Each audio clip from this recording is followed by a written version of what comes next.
The U.S. military has launched a new wave of airstrikes, bombing several cities and infrastructure in Iran.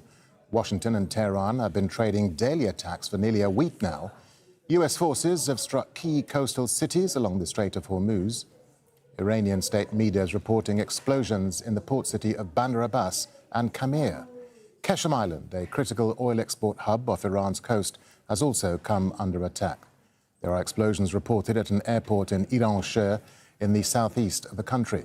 U.S. Central Command, CENTCOM, says the strikes are aimed at degrading Tehran's military capabilities.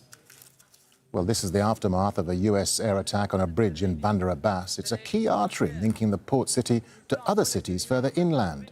Iran state TV is reporting that several people have been injured in U.S. attacks on a railway substation there. And CENTCOM has released this video of U.S. Marines boarding an oil tanker in the Gulf of Oman. American forces have redirected 3 commercial vessels. CENTCOM says they were trying to run the blockade and have disabled 1 other tanker.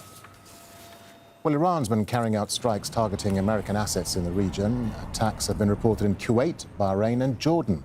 Qatar has released a statement condemning the retaliatory strikes and says it considers them, quote, a blatant violation of the sovereignty of these countries and a flagrant breach of international law.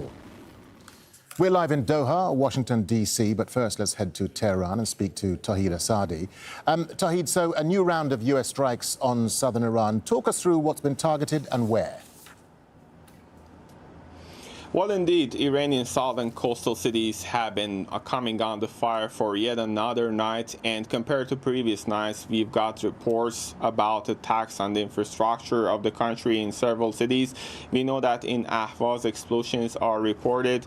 In Qeshm, adjacent to the Strait of Hormuz, the largest Iranian island, there is witnessing continued airstrikes by the Americans. Also in Bustan, a city quite close to the Iraqi border, explosions are reported. Meanwhile, in Sirik, we know that the city is critically important because it oversees the Strait of Hormuz, and it is witnessing continued airstrikes by the Americans for another night. And also, Bushehr has got similar reports. But also, we know that 2 bridges near Qamir port have been targeted, as a result of which local authorities are saying that 2 people were killed and 4 injured. Meanwhile, in Tape Allah Akbar, a neighborhood in Bandar Abbas city, which is also experiencing continued attacks by the Americans.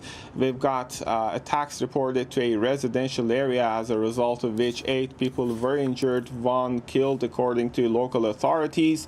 Also, railway infrastructure is reportedly targeted near Bandar Abbas, as a result of which 2 people were injured. Airport in Iran is also attacked. We know that damage is reported. And also when it comes to other cities, such as local roads in Hormuzgan and also Qeshm Island, explosions are also reported. Tawhid, stay with us. We'll come back to you shortly. Let's cross to Roslyn Jordan. She's live for us at the White House. Roslyn, so what more is U.S. Central Command saying about these latest attacks? Well, CENTCOM has not put out an update, except to say earlier that it had started this latest round of airstrikes, the 6th in a row, 6th day in a row, I should say, at 2 p.m. Eastern time. But it did not specify the targets. It did not specify whether any people had been injured or killed. And it didn't say specifically which parts of the U.S. military were taking part in these attacks. But we do expect that in the coming hours there will be an update on what CENTCOM says its mission for this 6th night of airstrikes would have been. We should also note that in relation to the enforcement of the U.S. naval blockade on traffic in and out of Iranian ports, it is worth noting that the U.S. Navy is not providing escort assistance to commercial vessels through the Strait of Hormuz. This operation is strictly focused on traffic in and out of Iranian ports. They are basically trying to keep their efforts very much focused on that part of the operation based on the orders from the White House. Rosalind, stay with us. Let's cross to Zain Basravi. He's live for us here in Doha. Zain, so We've also been hearing from Kuwaiti authorities, haven't we, reporting new Iranian drone attacks. What more do we know now? That is correct. Throughout the course of the week, we've seen retaliatory attacks by Iran, saying that they are targeting U.S. targets in neighboring Arab states of Jordan, Kuwait, and Bahrain. Earlier on Thursday, there were a number of, in the early morning hours, air raid sirens went off in Bahrain, but Kuwait has come under attack around 4 or 5 p.m. local time. Kuwaiti air defenses said that the Kuwait military said that their air defenses were currently confronting attacks by hostile drones. Later in the day, the military said that they had detected since dawn a total of 32 hostile drones within Kuwaiti airspace that were intercepted and dealt with. In an official statement, it went on to say the sinful Iranian aggression resulted in targeting several vital facilities in the country, and the interception operations against hostile targets led to the falling of debris in several residential areas, causing material damage, but no loss of life. Zain, we'll come back to you shortly. Let's go back to Tawhid Asadi in Tehran. Tawhid, so what more has Iran been saying about the Strait of Hormuz? Well, the gist of the matter when it comes to Iran's vantage point pertaining to the Strait of Hormuz could be summarized in 4 points. First, they're saying that control and authority over the strait is for the Iranians. Second, they're saying that any transiting through this geostrategically significant waterway should be coordinated with the Iranian side. And three, they're saying that the strait is now closed due to the lack of commitment by the American side pertaining to the memorandum of understanding that was signed between Tehran and Washington. And fourth, they're saying that consultations are on the way with the Omani side on the new arrangements over the Strait of Hormuz. Meanwhile, they're saying that any foreign interference is not going to be tolerated, particularly from the American side. And on that, we've got the statement from Abolfazl Shekarchi, who is the spokesperson for the armed forces of Iran, coming out to say, quote unquote, "We insist on the United States not interfering in the Strait of Hormuz and its withdrawal from the region. The situation in the Strait of Hormuz," he says, "will never return to what it was before the 40-day war." And he continues to say that the Strait of Hormuz falls under the sovereignty of Iran and Oman, and no one has the right to interfere in it, especially the United States. And that comes in the context that the United States most recently announced the reimposition of the naval blockade on the Iranian ships and vessels, and that is adding a further layer of complexity on this already intricate situation. We know that based on the memorandum of understanding, the blockade was supposed to be removed to pave the way for a facilitated oil export for the country. But right now, since it is in place again, Iranians are trying to use the Strait of Hormuz as a leverage point to deal with this intricate situation. All right, Tawhid Asadi there in Tehran. Tawhid, thank you. Let's cross back to Roslyn Jordan at the White House. Ros, so the White House press secretary earlier was speaking to reporters about negotiations with Iran. What more has she been saying? Caroline Leavitt told reporters that even though the U.S. military is carrying out these strikes against the Iranian government because it wants to basically make certain that Iran is not threatening the U.S. or the U.S.'s allies, she also did say that there still is a route for diplomacy. This is Caroline Leavitt, the White House press secretary.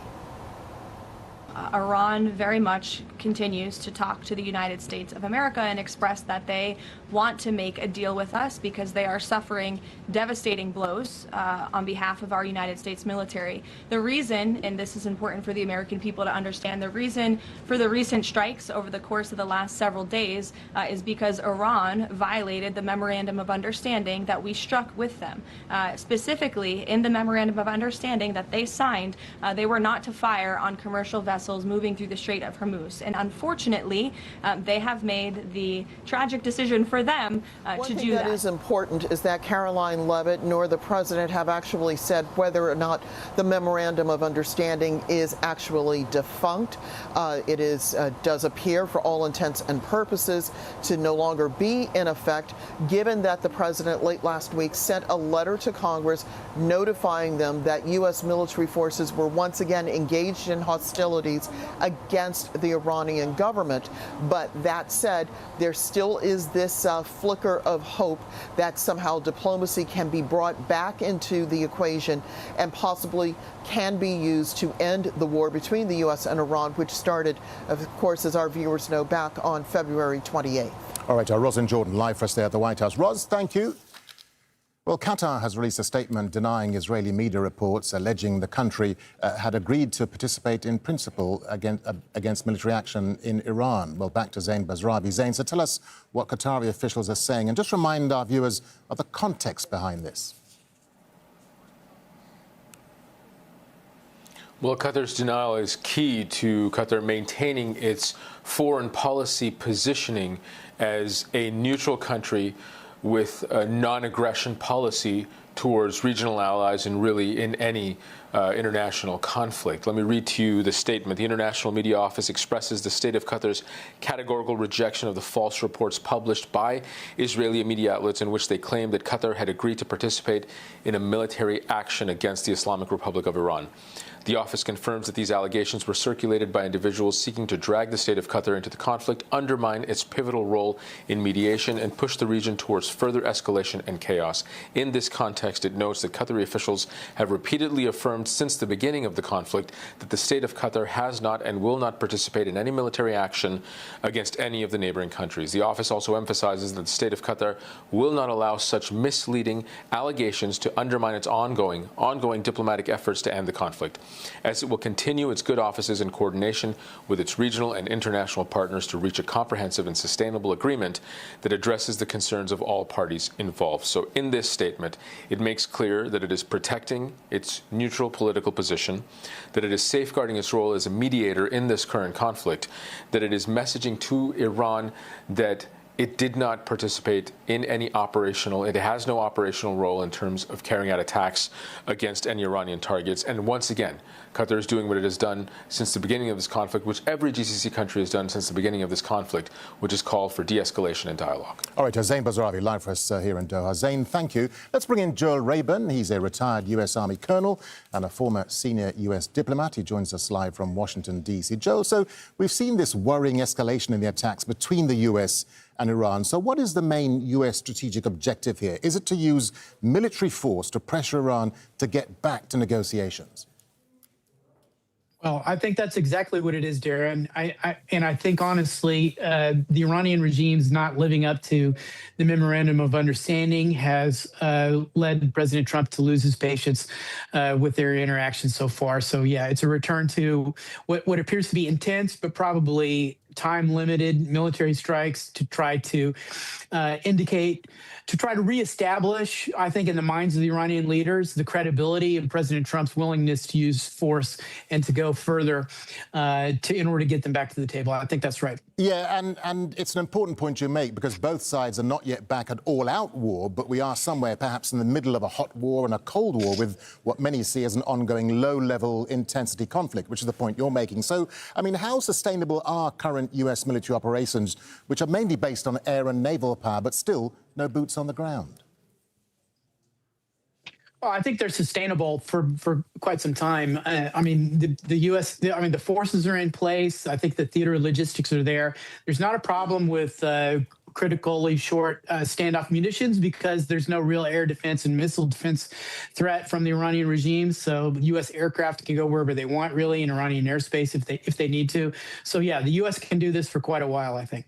And Joel, if current U.S. military operations don't force Iran to relinquish control over the Strait of Hormuz, talk us through Trump's military options, because many experts seem to think Trump is running out of options on Iran.